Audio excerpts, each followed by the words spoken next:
Welcome to YouTube channel Divya सागर। एक बार फिर से मैं हाजिर हूँ आपके लिए एक नई कहानी के साथ। आज की कहानी बहुत ही इंटरेस्टिंग होने वाली है, तो वीडियो को पूरा ज़रूर देखिएगा। और मुझे लगता है चैनल को तो आपने सब्सक्राइब कर ही लिया होगा। तो चलिए देखते हैं आज की कहानी। अजीतपुरम के राजा शिवालिक का न्याय जग प्रसिद्ध था। कोई भी विवाद सुलझाना उनके लिए मामूली बात थी। एक दिन 4 भाई उनके पास अपनी विचित्र समस्या लेकर आए। सबसे बड़ा भाई बोला, महाराज, कुछ समय पहले ही हमारे पिता की मृत्यु हुई है। वे अजीतपुरम के प्रसिद्ध व्यापारी थे। मृत्यु से थोड़ी देर पहले उन्होंने हम चारों भाइयों को अपने पास बुलाया और हमसे कहा, पुत्रों, मैंने अपनी सारी धन संपत्ति तुम चारों में बांट दी है। ये जो 4 संदूक तुम लोग देख रहे हो ना, इन्हीं में तुम चारों का हिस्सा बंद है। चारों संदूकों पर क्रमशः तुम चारों का नाम लिखा है। मेरी मृत्यु के पश्चात ही तुम अपने अपने संदूक खोलना। यह कहकर उन्होंने हम चारों को संदूकों की चाबियां दे दी। महाराज, पिताजी की मृत्यु के पश्चात जब मैंने अपने हिस्से का संदूक खोला तो वह कागजों से भरा हुआ था। अब दूसरे भाई ने राजा शिवालिक को बताया, महाराज, मेरे हिस्से के संदूक में मिट्टी ही मिट्टी भरी हुई थी। अच्छा। तीसरे भाई ने कहा, महाराज, मेरे संदूक में ईंट पत्थर भरे हुए थे। और चौथे भाई ने कहा, महाराज, मेरे संदूक में पेड़ों की पत्तियां भरी हुई थी। महाराज, संदूकों में मिले विचित्र सामानों को देख हम चारों भाई बड़े ही उलझन में हैं। आखिर इन वस्तुओं का क्या मतलब है? पिताजी ने ये कैसी विचित्र संपत्ति हमें दी है? अभी तक कोई भी हमारी इस समस्या का समाधान नहीं कर पाया है। आपके न्याय करने की क्षमता असीमित है। कृपया करके हमारी इस समस्या का उचित समाधान कीजिए, जिससे कि पिताजी की इच्छा अनुसार हम चारों भाई आपस में धन संपत्ति का बंटवारा कर सकें। चारों भाइयों की बातें सुनकर राजा शिवालिक सोच में डूब गया। कुछ देर सोचने के पश्चात राजा बोले, यह कोई बड़ी समस्या नहीं है। तुम चारों के पिता बहुत ही बुद्धिमान व्यक्ति थे। अब मेरी बात ध्यान से सुनो कि तुम्हारे पिता ने अपनी संपत्ति का बंटवारा कैसे किया है। जिस भाई को कागजों से भरा संदूक मिला है, उस बेटे पर पिता ने अपने व्यापार के लेन देन संभालने की जिम्मेदारी डाली है। मिट्टी से भरे संदूक का मतलब है कि उस संदूक के स्वामी को उन्होंने अपनी पूरी जमीन का भार सौंपा है। ईंट पत्थर वाला संदूक जिसे मिला है, वे अपने पिता के भवनों का स्वामी होगा। पत्तियों वाले संदूक का अर्थ यही है कि उन्होंने अपने बेटे को अपने बाग बगीचों का मालिक बनाया है। राजा का न्याय सुनकर बड़ा भाई बोला, महाराज, हमें पता नहीं था कि पिताजी ने इन संदूकों द्वारा हम चारों भाइयों को आपस में किस प्रकार अपनी धन संपत्ति बांटी है। महाराज, आपने बड़े ही उचित प्रकार से हम भाइयों की समस्या का समाधान किया है। महाराज, आप पर सरस्वती माँ की विशेष कृपा है। न्याय करने में कोई आपकी बराबरी नहीं कर सकता है। आप सर्वज्ञानी हैं। आपकी जय हो महाराज। महाराज बोले, अब तुम चारों भाइयों को चाहिए कि अपने पिता की इच्छा अनुसार अपना जीवन चलाएं और आपस में मिलजुल कर रहें। चारों भाई राजा के न्याय से संतुष्ट होकर द्वार से चले गए। उस रात जब राजा शिवालिक अपने शयन कक्ष में आराम कर रहे थे, तो वे सोचने लगे, लोग हमारी बुद्धिमानी के गुण गाते हुए थकते नहीं हैं। ज्ञानी होने के कारण हमें इस संसार में यश और सम्मान प्राप्त है। निश्चय ही हम सर्वज्ञानी हैं। इस संसार में हमसा दूसरा कोई नहीं है। हाँ, मैं सर्वज्ञानी हूँ, सर्वगुण संपन्न हूँ। माँ सरस्वती राजा के इन विचारों को सुनकर सोचने लगी, राजा शिवालिक को अपनी बुद्धिमानी पर अहंकार हो गया है। राजा का अहंकार तोड़ना पड़ेगा। उस रात जब राजा शिवालिक सोया तो उसके स्वप्न में एक देवीय शक्ति प्रकट हुई और उसे कहने लगी, राजा शिवालिक, कल तुम गुजरी वन में जाओगे, यह मेरा आदेश है। राजा बोला, गुजरी वन तक पहुंचने के लिए तो विशाल मरुभूमि का भूभाग पार करना पड़ता है। मैं उस भूभाग को कैसे पार कर सकूंगा? राजा शिवालिक, कैसे भी पार करो, तुम्हें हर हालत में कल गुजरी वन जाना ही है। तत्काल ही राजा शिवालिक की नींद टूट गई और वे सोचने लगा, ये हमने कैसा स्वप्न देखा? हमें गुजरी वन जाने का आदेश देने वाली दिव्य नारी कौन थी? सारी रात इसी उधेड़ बूंद में बीत गई। सुबह होते होते राजा शिवालिक ने यह निर्णय लिया, मैं गुजरी वन अवश्य जाऊंगा। तो राजा शिवालिक सुबह होते ही उसी दिन गुजरी वन के लिए निकल पड़ा। वह कुछ दूर पहुंचा तो उसे दो व्यक्ति मिले जो कह रहे थे, महाराज की जय हो।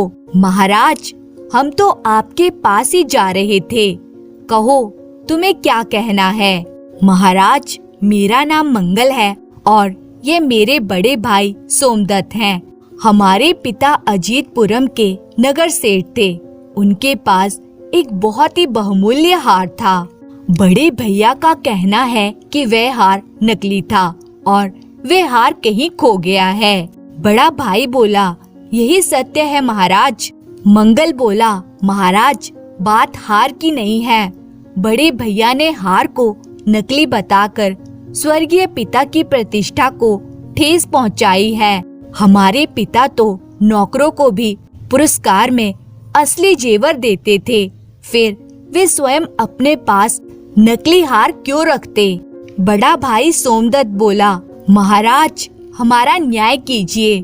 मंगल मुझ पर मिथ्या आरोप लगा रहा है। महाराज बोले, हम अभी तुम्हारा न्याय कर देते हैं। और महाराज गहरी सोच में डूब गए। बहुत सोचने के पश्चात भी राजा को कुछ समझ नहीं आ रहा था कि इन दोनों भाइयों का न्याय किस प्रकार करें।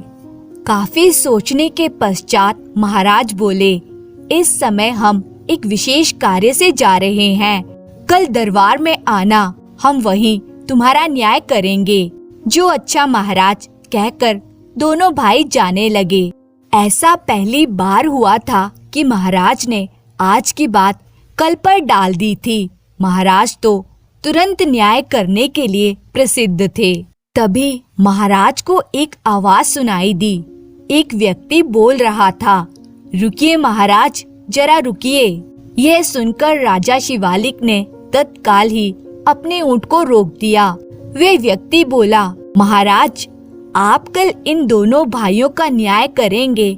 मैं आज और इसी समय इनका न्याय कर सकता हूँ। तुम न्याय करोगे? कौन हो तुम? महाराज, मेरा नाम उदय है। मैं अजीतपुरम का नागरिक हूँ। उदय, इन दोनों भाइयों का झगड़ा विचित्र है। झगड़े की जड़ हार है जो अब खो चुका है। हार अगर सामने होता तो असली नकली की पहचान हो पाती। अब कौन सच बोल रहा है और कौन झूठ कैसे पता चले?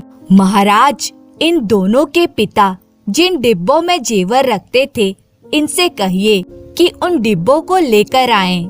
क्योंकि मंगल और सोमदत्त का घर पास ही था, इसलिए दोनों भाई तुरंत घर जाकर जेवरों के खाली डिब्बे ले आए। महाराज सोचने लगे, यह युवक इन डिब्बों से इन दोनों भाइयों का न्याय किस प्रकार करेगा? उदय एक एक करके उन डिब्बों को उलटने पलटने लगा। उन डिब्बों में सोने की एक छोटी सी संदूकची भी थी। वे व्यक्ति सोचने लगा, जेवर रखने के लिए सोने की इतनी कीमती संदूकची। छोटा भाई बोला, पिताजी, इसमें अपनी सबसे प्रिय वस्तु रखा करते थे। उदय ने प्रश्न किया, बता सकते हो उनकी सबसे प्यारी वस्तु क्या थी? मोतियों का बहुमूल्य हार। अनायास ही सोमदत्त के मुंह से निकल गया, देख लीजिए महाराज, हो गया दोनों भाइयों का न्याय। न्याय? वे कैसे? महाराज, इस संदूकची ने खुद गवाही दी है। चोर के पाँव नहीं होते हैं, इसलिए पूछते ही सोमदत्त के मुंह से मोतियों के हार के बारे में निकल गया। सेठ जी को मोतियों का हार सबसे प्रिय था, इसलिए वे उस हार को बस इस स्वर्ण संदूक में रखा करते थे। तब भला वे हार नकली कैसे हो सकता था। महाराज बोले, देखो सोमदत्त, असली हार अस्तित्व में था, ये बात तुम स्वयं स्वीकार कर चुके हो। तब तो ये बात भी झूठी है ना कि हार खो गया है। सोमदत्त इस युवक के शब्द जाल में बुरी तरह उलझ चुका था, इसलिए उसने सच बोलने में ही भलाई समझी। वे राजा शिवालिक के सम्मुख याचना कर उठा, महाराज मुझे क्षमा कर दीजिए। मैंने अपने छोटे भाई के साथ बड़ा अन्याय किया है। मैं वादा करता हूँ कि अब मैं अपने छोटे भाई मंगल को पिताजी की जायदाद में से इसका पूरा पूरा हिस्सा दूंगा। दोनों भाइयों ने उदय के न्याय की प्रशंसा की और राजा शिवालिक को प्रणाम कर वहाँ से चले गए। उदय बोला, महाराज अब मुझे भी आज्ञा दीजिए, और वह भी वहाँ से चला गया। महाराज सोचने लगे, ऐसा पहली बार हुआ है हमारे ही राज्य का एक साधारण नागरिक सरेआम हमें मात दे गया।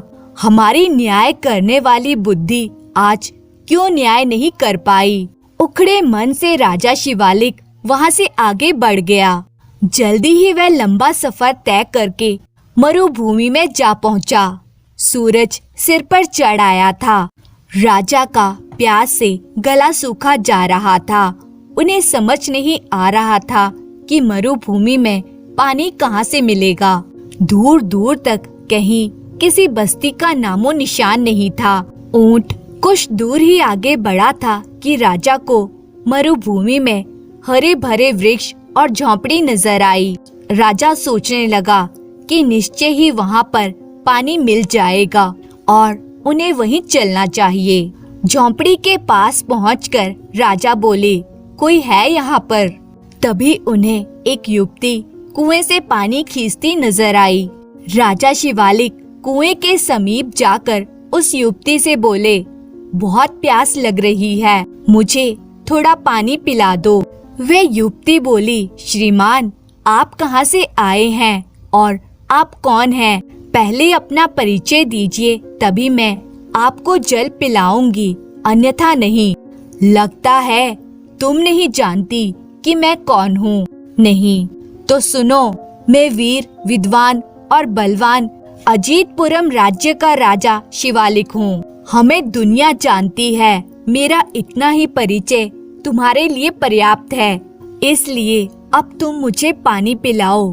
क्षमा करे राजन, आपके कथन में सत्यता नहीं है। इस संसार में तो केवल दो ही बलवान हैं जिन्हें मैं जानती हूँ। तीसरे बलवान आप कैसे बन गए? युवती, तुम बहुत ही वाचाल हो। राजन, यदि पानी पीना है तो अब दो बलवानों के नाम बताओ, अन्यथा प्यासे रहो। राजा सोचने लगा, कौन हो सकते हैं वे दो बलवान जिन्हें ये युवती जानती है। बहुत देर विचार करने के पश्चात भी जब उनकी समझ में कुछ नहीं आया तो वे बोले, युवती, मैं अपनी पराजय स्वीकार करता हूँ। मुझे दोनों बलवानों के नाम नहीं मालूम, तुम ही उन बलवानों के नाम बता दो। मैं प्यासा हूँ, इसलिए इस समय मुझे कुछ और नहीं सूझ रहा है। राजन, अपनी अज्ञानता पर पर्दा डालने के लिए प्यासे होने का झूठा बहाना ना बनाओ। तुम तो मुझसे अधिक अज्ञानी हो। राजन, वे दो बलवान हैं, अन्न और जल। अन्न और जल? वे कैसे? हाँ राजन, भूख प्यास में इतनी शक्ति है कि अच्छे अच्छे बलवान भी उसके आगे हार मान लेते हैं। आप स्वयं अपनी दशा देख लीजिए कि प्यास के कारण आपकी व्याकुलता बढ़ती ही जा रही है और आप शरीर से बलहीन होते जा रहे हो। युवती कह तो ठीक रही है, आज इस युवती ने हमें निरुत्तर कर दिया है। युवती पानी का घड़ा बगल में दबाए जैसे ही वहाँ से जाने लगी तो राजा फिर बोले, युवती, हमें पानी तो पिलाती जाओ। क्षमा करें महाराज, आप बुद्धि की परीक्षा में उत्तीर्ण नहीं हुए हैं, इसलिए मैं आपको पानी नहीं पिलाऊंगी। जानती हो इसका अंजाम क्या होगा? हम तुम्हें दंड देंगे। महाराज, इस वन में मेरा अधिकार है, यहाँ कोई मेरा बाल भी बांका नहीं कर सकता है, आप भी नहीं। युवती ने राजा शिवालिक को जवाब दिया और अपनी झोंपड़ी में चली गई। महाराज बोले, कैसी अजब समस्या है। पानी तो इस युवती के पास है, पर मैं प्यासा हूँ। मुझे समझ नहीं आ रहा कि अपनी प्यास कैसे बुझाऊं। हमारे लिए यही बड़ी लज्जा की बात है। कहाँ गई हमारी अकल, जिस पर हमें अभिमान था? धूप और प्यास के कारण राजा का गला सूखा जा रहा था। राजा का बहुत ही बुरा हाल था। राजा एक पेड़ के नीचे बैठ गया। तभी वह युवती पुनः झोंपड़ी से बाहर आई और बोली, राजन, तुम अभी तक यहीं बैठे हो? युवती, प्यास से गला सूखा जा रहा है, कृपया मुझे थोड़ा सा जल पिला दो, बदले में मैं तुम्हें आशीर्वाद ही आशीर्वाद दूंगा। राजन, मैंने पानी पिलाने से कब मना किया है? बस आप कहाँ से आए हैं, कौन हैं? कृपया कर अपना परिचय दीजिए। आपके परिचय से संतुष्ट होते ही मैं निश्चय ही आपको जल पिलाऊंगी। राजा परेशान होकर बोला, युवती, मैं गर्मी से परेशान एक पथिक हूँ, यहाँ कुआं देखकर रुक गया। कृपया मुझे पानी पिलाकर मेरी प्यास बुझा दो, मुझे बहुत दूर जाना है। वह युवती बोली, राजन, आप असत्य कह रहे हैं। आप और पथिक, मेरी जानकारी में तो इस संसार में दो ही पथिक हैं, तीसरा पथिक भी कोई है, यह तो मैं आपसे सुन रही हूँ। कृपया उन दोनों पथिकों के नाम बताइए। नाम बताने पर ही आपको पानी पीने के लिए मिल सकेगा, अन्यथा नहीं। राजा बोले, एक स्थान से दूसरे स्थान पर जाने वाले को पथिक ही तो कहते हैं। इनकी संख्या अनंत है, फिर तुमने पथिकों की संख्या मात्र 2 ही क्यों बताई है? राजन, देखने से तो आप बुद्धिमान और चतुर लगते हैं, किंतु आपका ज्ञान अधूरा है। मैं अपने प्रश्न का उत्तर स्वयं देती हूँ, तो सुनिए। ये 2 पथिक हैं, चंद्रमा और सूर्य। चंद्रमा और सूर्य वह कैसे? ये दोनों ऐसे पथिक हैं जो कभी रुकते नहीं हैं, निरंतर चलते रहते हैं। पथिक के पांव कभी भी नहीं रुकते। आप तो भूख प्यास से व्याकुल हो रहे हैं, साथ ही पूरी तरह थके हारे लग रहे हैं। इसी कारण आप पथिक नहीं हो सकते, इसीलिए मैं आपको पानी नहीं पिला सकती हूँ, मुझे क्षमा कीजिए। पुनः युवती अपनी झोंपड़ी में चली गई। अब राजा अपने ऊंट पर चढ़कर आगे बढ़ने लगा। तभी उसे एक आवाज सुनाई दी, ठहरो राजन, मैं तुम्हें पानी पिलाती हूँ। राजा शिवालिक ने देखा कि उसके सामने एक बूढ़ी औरत खड़ी थी। राजा बोला, अब आप भी मुझसे प्रश्न पूछेंगी? नहीं राजन, मैं कोई प्रश्न नहीं पूछूंगी। राजन, मेरे पास आओ और पानी पी लो। राजा ऊंट से उतरकर बुढ़िया के पास गया और फिर उसने पानी पीकर अपनी प्यास बुझाई। पानी पीने के पश्चात राजा बोले, आप कौन है माँ? मुझे नहीं पहचाना राजन? नहीं माँ, मैं तो आपको जीवन में पहली बार देख रहा हूँ। तभी वह बूढ़ी औरत अंतर ध्यान हो गई और उसके स्थान पर माँ सरस्वती प्रकट हुई। राजा बोला, माँ, आप यहाँ कैसे? राजन, अभी कुछ क्षण पहले मैंने ही तो आपको पानी पिलाया था। ओह, तो वह आप थी। हाँ राजन, तुम्हारा अहंकार तोड़ने के लिए मुझे ये लीला रचानी पड़ी। लीला? कैसी लीला माँ? राजन, ये ठीक है कि तुम विद्वान और ज्ञानी पंडित हो, किंतु तुम्हें ये भ्रम हो गया था कि तुमने संपूर्ण ज्ञान प्राप्त कर लिया है। संसार में तुम जैसा दूसरा कोई नहीं है। तुम्हारा यही भ्रम तोड़ने के लिए तुम्हारे स्वप्न में हमें आना पड़ा। आप मेरे स्वप्न में आई थी माँ। तुम्हें गुजरी वन जाने के लिए स्वप्न में हमने ही कहा था राजन। राजन, तुम सर्वज्ञानी हो। तुम्हारा ये भ्रम उदय और इस झोंपड़ी में रहने वाली युवती ने तोड़ दिया है। माँ, आप ठीक कह रही हो। राजन, विद्या ज्ञान बढ़ाती है, ना कि अहंकार। अहंकार व्यक्ति को विनाश की ओर ले जाता है। माँ, सचमुच मुझे स्वयं पर अहंकार हो गया था। मुझे क्षमा कर दीजिए। राजा शिवालिक सरस्वती माँ के चरणों में गिर पड़ा। माँ, मुझे क्षमा कर दो। उठो शिवालिक, तुम्हारी आंखों में पश्चाताप के आंसू देखकर मुझे खुशी हो रही है। तुमने अपनी भूल स्वीकार कर ली, इसलिए यहीं से अपने राज्य वापस लौट जाओ। राजा शिवालिक ने जब अपना सिर ऊपर उठाया तो क्या देखा कि माँ तो अंतर्ध्यान हो चुकी थी। राजा शिवालिक वहाँ से वापस अपने राज्य लौट आया। अगले दिन दरबार में राज्य के कुछ नागरिक अपनी फरियाद लेकर राजा के पास पहुँचे। वे बोले, महाराज, राज्य में इन दिनों बड़ी तेजी से महंगाई बढ़ी है। तेल, घी और खंडसारी जैसे चीजों के दाम बहुत ज्यादा बढ़ गए हैं। इस समस्या से निपटने के लिए क्या किया जाए? महाराज, राज्य के व्यापारियों ने सामान की जमाखोरी कर ली है, जिसकी वजह से राज्य में बहुत ज्यादा महंगाई बढ़ गई है। कोई उपाय कीजिए महाराज, ताकि प्रजा को महंगाई से छुटकारा मिल सके।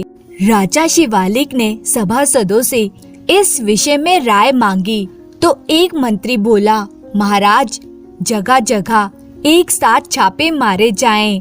तो दूसरा सभासद बोला, महाराज, जमाखोरों को सख्त सजाएं दी जाएं। नहीं नहीं, ये सब उपाय हमें उचित नहीं लग रहे हैं। कुछ सोचकर राजा शिवालिक ने फरियाद लेकर आए नागरिकों से कहा, आप मुझे 2 दिन की मोहलत दें। 2 दिन पश्चात फिर मुझसे मिलें। जी महाराज। अगले दिन राज्य के लोग क्या देखते हैं कि सड़कों पर ऊंट गाड़ी, बैलगाड़ी, खच्चरों के काफिले ही काफिले चल रहे थे। राज्य के लोग और व्यापारी सोचने लगे, ये तो व्यापारी लग रहे हैं जो बहुत सा सामान लेकर आए हैं। नगर के व्यापारी ने काफिले के एक आदमी से पूछा, क्या माल है तुम्हारे पास? घी लाया हूँ मैं। दूसरे ने कहा, मेरे पास गुड़ और खाने का तेल है। अब नगर के व्यापारियों में हड़कंप मच गया। उसी रात नगर के सभी व्यापारी एक जगह एकत्र हुए और आपस में बातें करने लगे।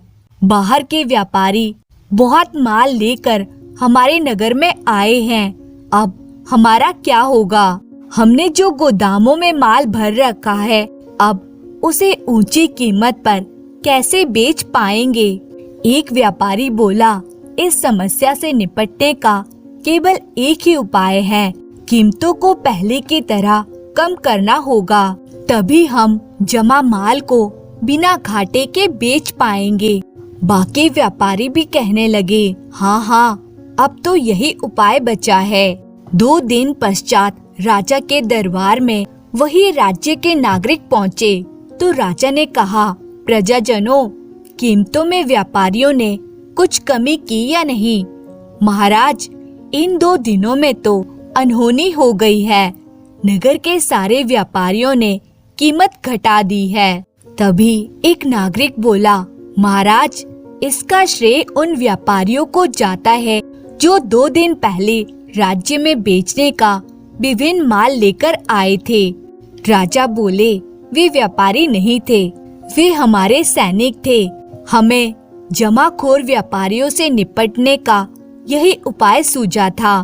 महाराज, व्यापारी नकली थे तो उनके पास बेचने का इतना ज्यादा सामान कहाँ से आया? सामान उनके पास था ही कहाँ? सामान के स्थान पर ईंट पत्थर भरे हुए थे। जब हमारे राज्य के व्यापारियों ने बाहर से आए व्यापारियों के पास बहुत अधिक माल देखा तो उन्हें अपने गोदामों में जमा किए माल की चिंता हुई। फलस्वरूप उन्हें ना चाहते हुए भी माल की कीमत पुनः कम करनी पड़ी। महाराज, हम धन्य हैं जो हमें आप जैसा सर्वगुण संपन्न राजा मिला। आप सर्वज्ञानी हैं महाराज, आपकी जय हो महाराज। अपनी प्रशंसा सुनकर महाराज बोले, प्रिय नागरिकों, मेरी इतनी प्रशंसा ना करो। इस संसार में मुझसे भी ज्यादा योग्य व्यक्ति हैं। यह तो आपकी सज्जनता है महाराज। और वे नागरिक दरबार से चले गए। अब राजा शिवालिक के व्यवहार में बहुत परिवर्तन आ चुका था। उन्होंने स्वयं की बुद्धिमानी पर अहंकार करना छोड़ दिया था। दोस्तों, अगर आपको ये कहानी अच्छी लगी हो तो इसे लाइक और कमेंट जरूर करें। कहानी देखने के लिए बहुत बहुत धन्यवाद।